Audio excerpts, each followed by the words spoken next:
If you're an iPhone user and love to dictate your text message to Siri, we've got some bad news.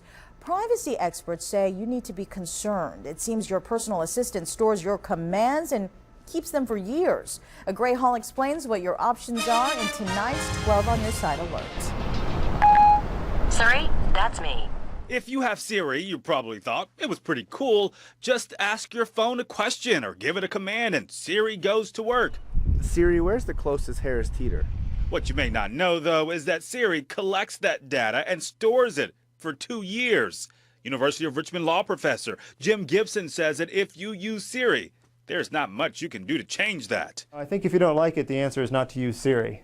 In tech reports, Apple has said the data it collects is anonymous and it's used to enhance Siri. The good thing about Siri is that it doesn't actually tie your individual identification to the searches. Instead, it takes you and other people like you in that location and aggregates that for their use. Cyber expert DJ Rivera says while Apple claims the data collected from Siri is anonymous, it wouldn't take much to tie the results back to you. There's an identifier. It doesn't identify the person, but it identifies the device.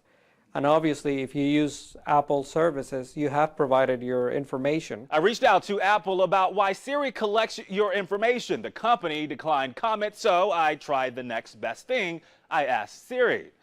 Siri, what do you do with the questions I ask? Would you like me to search the web for what do you do with the questions I ask? No answer from Siri either, but it does provide a list of articles about the topic. The information is there.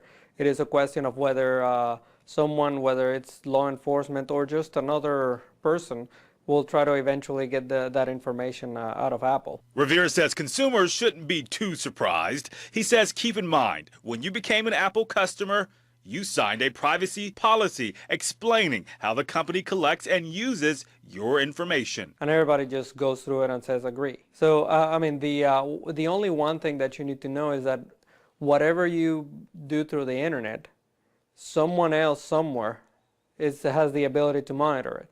A reminder that if you really want to keep something private, you may not want to ask Siri. Like your search history on your internet browser or what you put on Facebook, remember that in general, stuff lives for much longer than you would think in the online world.